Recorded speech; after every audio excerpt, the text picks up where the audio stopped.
If you want to grow a successful online fitness business, you need to understand this one concept, and I'm going to share it with you in this entire video in under 10 minutes. All right. Now, I started making long form content about 15 years ago. I've been doing this for a very, very long time. We're going to cover the benefits of long form content and why that matters when we cover depth marketing and how to actually get clients to go deeper into your marketing, into yourself, into your life so that they buy from you. Okay. The client ecosystem and what to actually post. Okay, now I looked this up before we get started. I looked this up on Claude the other day. I was using AI and I was asking AI like what percentage of coaches actually post long form content. It was under like 15%. So I asked it quite a few questions. I'm guessing you will get different answers if you ask it this all the time from what you input. And it came up to under 15%. Right? So the majority of coaches, the majority of you guys, you will sit on YouTube, you will consume content like this video on YouTube, you will educate yourselves on YouTube. You don't do that on Instagram with short form content, okay? And when you go back to Instagram, if you don't have any long form content posted, you're basically fighting it out with all the other coaches on there, okay? Now, these are videos of myself from years ago, okay? So I had videos from about 2010 onwards on YouTube, and again, I mean, the views on these aren't huge, right? These are all locked videos. So I basically used to do long form content, and I'm going to go into that in a moment. I used to do long form content, and I basically had a job in which we weren't allowed to make any content. So I started going through and deleting all of my old YouTube videos, and then I realized that you could basically mark them as unlisted. And I only found these recently. But again, you can see these are from 13 years ago, 1,000 views, 1,000 views, 800 views. So, in terms of poorly edited fitness content, back then, getting 1,000 views on a long form piece of content is awesome, right? Getting 50 views on a long form piece of content is awesome. So, back then, when I was making these long form content videos for YouTube, I didn't ever buy anything through Instagram, right? Instagram wasn't really a thing then. People posted photos as far back as I can remember, and if any of you guys were doing it back then, let me know. But this is 2009, 2010, 2011, and 12, right? I don't think a lot of people were selling stuff on Instagram. This is when the sort of influencers were first coming out on Instagram, but like that, a lot of the time, right, I followed guys like Nick Wright, Matt Ogus, Hodge Twins, Mike Thurston when he came out. And with most of these people, I followed them on YouTube. I would consume all of their YouTube content, and then eventually I found them on Instagram, and I was like, "Oh, cool! Matt Ogus has an Instagram." But I didn't really watch much of his stuff on Instagram. I'd look at photos, I'd like a photo. Now I picked Matt Ogus specifically, right? Because I love Matt Ogus' stuff. I love Mike Thurston's stuff. I love their stories, their journey. I still watch their content to this day. So I followed Matt Ogus back then, right? And I was a cult fan. Like, I never missed an upload from Matt Ogus. It was like one of my favourite TV shows coming out. He used to do, and go back and watch these, he's still got these on his channel. So he used to do like the Muscle Mayhem. So it was Flex for All. He did like the Matt Versus series. These were the kind of guys that I watched back then, and it was actually from watching those videos that I get into documenting my natural bodybuilding prep, and I called it the big bulk, right? Obviously, I was nowhere near Matt Ogus level, and then I ended up having to give it up because of this job that I had, okay?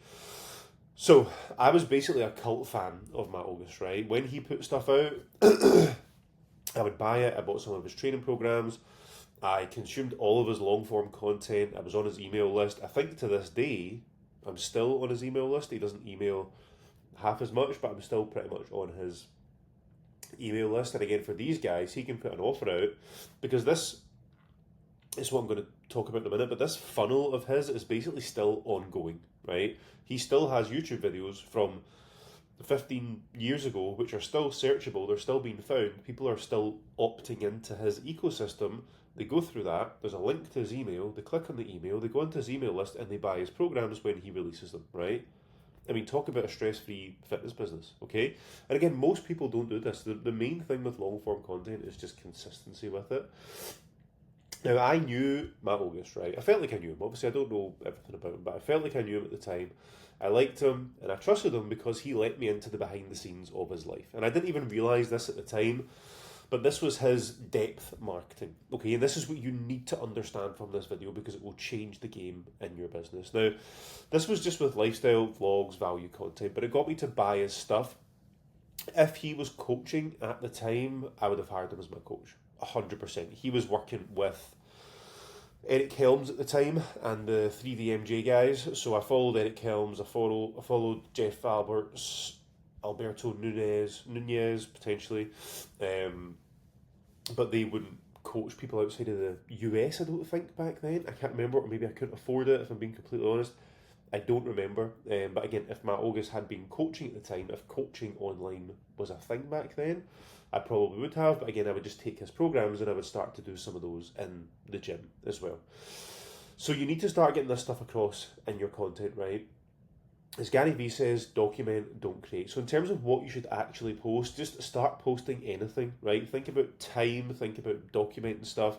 This can be daily vlogs, behind the scenes, training days, running your business, no matter what it is, okay? Now, this bit here, we'll hopefully go into this in a bit more detail and make a bit more sense to you as well. So depth marketing and why long form matters. So, according to Google, right, you need to have 7 hours of content consumed, 11 different interactions or touch points with your brand. So that's then basically been exposed to your stuff and watching a video over the course of like 11 different sort of touch points, right?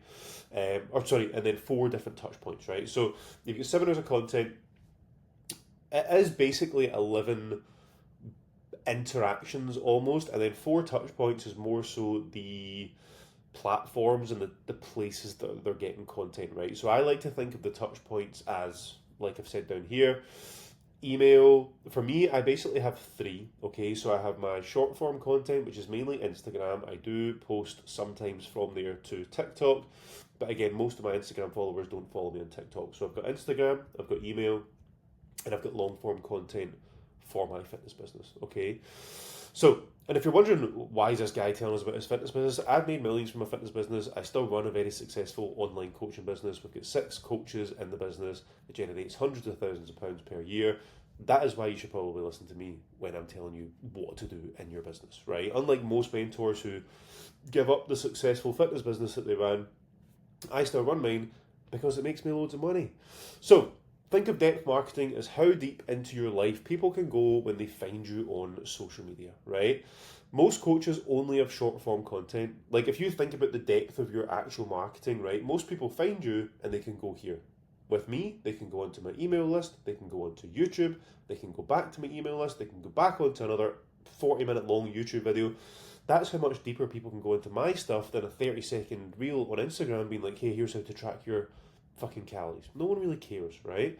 People are going to buy people, right? So you need to get yourself across in these videos and in this content. Now, most coaches only have short form content. You and all your mates, you know, the guys that you know who do coaching, you all just try and go viral on Instagram, right? Just do the opposite. The stuff that I tell you guys to do all the time, do the opposite. Use Instagram as, well, I mean, not so much a second thought, but do them both, right?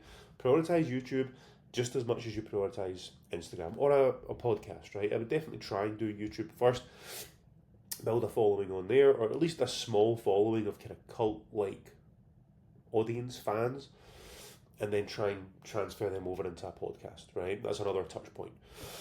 So it's 30 seconds, one minute reels on Instagram. That's going to take 420 minutes, right, to get 7 hours, if my math is mathing. I've just realised I've not double checked that, but I'm pretty sure it's 420 minutes, right? So you would need to essentially post 420 different reels and have each person watch each one of them, whereas you could do a few 15-20 minute YouTube videos, have 10, 15, 20 of those videos uploaded that are going to be searchable all the time for people to watch 5-10 minutes of a video, go back off, they maybe go into your email list, they get a wee touch point there, they go back to finish your YouTube video later on in the day, they get half an hour's worth of content, they maybe watch one, and then they go into the next one. Like, it makes sense when you think about it like this. Now, 4 touch points, again, if you do a podcast or something else, you can do that. So I use 3, which is Instagram, TikTok, email, and YouTube, okay? And this is your ecosystem, right? So if you think, right, let's say there's a wee guy coming in here, right, one of your leads, right? Someone sees you on Instagram and they go, oh, cool, I quite like his stuff, I'm going to follow that person or her stuff, right? And then they go, right, okay, I'm going to sign up to this person's email list because you put something out on Instagram or something on YouTube. If they come in from Instagram or YouTube and they find your stuff and they go, oh, there's a free guide on X, Y, and Z. That's specifically the thing I'm looking for because I specifically followed this person because they specifically do this specific task. Dare you to say specifically. So they come in, they see you on Instagram, download your email, they go, oh cool, this is cool. You send them a TikTok, oh cool, this is cool. They then go onto YouTube, they then get another email, they then go back to your Instagram, they then go back to YouTube. See if you can almost get someone bouncing about from different places and seeing all of your different content and different touch points, and you're giving them value and you're showing the behind the scenes. This is how it should go, right? And think about this, the last bit before we finish this, think about this, right? Even go and do it with someone. Find someone. I now typically look for different creators. I look at different people's stuff. If they don't have long form content, I am usually quite disappointed. Like there was a guy that I found on Instagram a while ago. I really, really liked his stuff. I can't remember his name. It's a Scottish dude with tattoos. I can't remember his fucking name, but anyway. No, I can't remember. Anyway, but he doesn't have long form content, right? And I was actually quite sad about it. I was like, fuck, I would quite like to have seen this guy doing daily vlogs, just fucking about, going for nights out, going for holidays, whatever it may have been, understanding a bit more about him and a bit more about his lifestyle. So today, go and find someone on Instagram, right? Even go and look at my Instagram, go and look at my long form content, go and look at guys like Thomas Maw, right? Go and look at Thomas Maw's short form content. Go and find him on YouTube and just try and start to see how you feel and how you respond when you watch people like this, right? So if you go onto someone's Instagram, you see some of their posts, it's a brand new person for you, you don't know much about them, you then find them on YouTube and you go, oh, cool, this person's got YouTube. You subscribe to them on YouTube, you watch some of their videos, you've maybe joined up to their newsletter, and then they send you, hey, episode 4 of the podcast's out, and you're like, oh, fuck, this person. Before you know it, you're sitting driving, listening to this person's fucking podcast, and you know, like, and trust that person more than the coach on Instagram who's doing, oh, if you're training your biceps like this, you need to stop it and you need to train your biceps like this. No one cares, right? Do the opposite of these people. Subscribe to the channel, or don't. I don't really care. Have a good one. I'll see you in the next one.